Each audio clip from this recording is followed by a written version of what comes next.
एक बार एक कथा आती है कि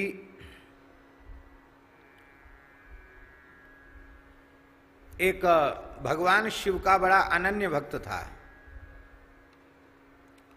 इसका नाम घंटाकर्ण था। बड़ी भारी इसकी महिमा महाराज। ये भी भगवान शिव का बहुत ही अनन्य भक्त था घंटाकर्ण। इसने घंटाकर्ण यक्ष ने अपने दोनों कानों में 2 घंटा बांध रखे थे। बड़ा विशालकाय यक्ष था। उसके कान में घंटा लटकते रहते थे, इसलिए उसका नाम ही पड़ गया घंटाकर्ण। आप लोग कहेंगे घंटा काहे के लिए लटका के रखता था?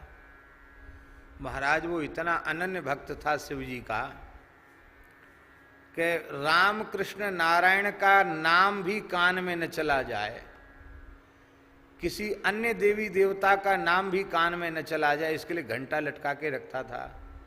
कहीं कीर्तन हैरव हुए, कथा हैरव हुए तो ऐसे ऐसे चलता था, जिसमें खूब घंटा जोर जोर के बजें, उनकी कथा में विक्षेप होए तो होए, हमारी निष्ठा बनी रहे, हमारे कान में शब्द न जावें। ऐसा महाराज विचित्र था वो। इसने भगवान शिव की उपासना की और भगवान शिव की इसकी अनन्य भक्ति पर रीझ गए। प्रकट होकर भगवान शिव ने दर्शन दिया। इसके नाम से स्वयंभू लिंग प्रकट हुआ काशी में, जिनका नाम है श्री कर्ण घंटेश्वर महादेव। लेकिन भगवान शिव को दया आई कि इसको अपना पार्षद तो हमने बना लिया,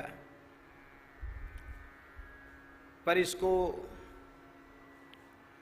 भगवान विष्णु के प्रति, रामकृष्ण के प्रति जो इसके मन में भाव नहीं है, कैसे जगे? क्योंकि शंकर जी तो परम भागवत हैं। तो उन्होंने बड़ी विचित्र लीला रची। एक दिन ये घंटाकर्ण भगवान शिव से बोला, महाराज आपकी कृपा से सारी रिद्धि सिद्धि सब कुछ प्राप्त हो गई है, आपने अपना प्रिय सेवक मुझे बना लिया है। अब तो हमें ऐसा ज्ञान दे दीजिए कि मैं मुक्त हो जाऊं। शंकर जी तो मोक्ष दे सकते थे। अरे काशी में मोक्ष सबको देते ही हैं, तो जब सबको देते तो अपने सेवक को मोक्ष नहीं दे सकते थे? पर उन्होंने कहा, भाई देखो जो कुछ हमारे पास था सो तो हमने तुमको दे दिया। अब मोक्ष तो तुमको नारायण भगवान के पास ही मिलेगा, क्योंकि मेरी भक्ति करने वाला यदि भगवान नारायण का विरोधी है तो उसे नरक जाना पड़ेगा। हाँ, उसका मोक्ष नहीं होगा। और नारायण का भक्त, रामकृष्ण का भक्त यदि मेरा विरोधी है तो भी उसे नरक में जाना पड़ेगा, उसका कल्याण नहीं होता। इसलिए तुम अपने दुराग्रह को छोड़ो, भगवान नारायण के पास जाकर याचना करो। तब ये घंटाकर्ण काशी से बद्रीनारायण गया और बद्रीनाथ मंदिर के परिसर में ही घंटाकर्ण देवता मंदिर में ही विराजमान है, मंदिर परिसर में ही विराजमान है। नारायण भगवान की स्तुति की।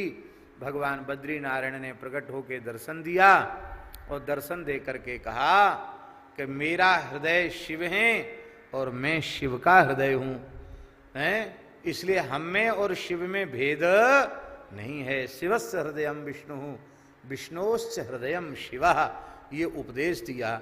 और फिर तो घंटाकर्ण शिव जी का पार्षद तो है ही है, बद्रीनाथ भगवान ने अपना भी उसको पार्षद बना लिया। तुम यहाँ के क्षेत्रपाल हुए। तो घंटाकर्ण उत्तराखंड का देवता है और बद्रीनाथ भगवान का नित्य चरणामृत प्रसाद पहले उसी को मिलता है। इतना भाग्यशाली है। तो ये भी पुराणों में कथा आती है। अब कितनी बढ़िया कथा है कि इसमें शिव विष्णु शैव वैष्णव विद्रोह, वो विद्रोह ही समाप्त हो जाता है।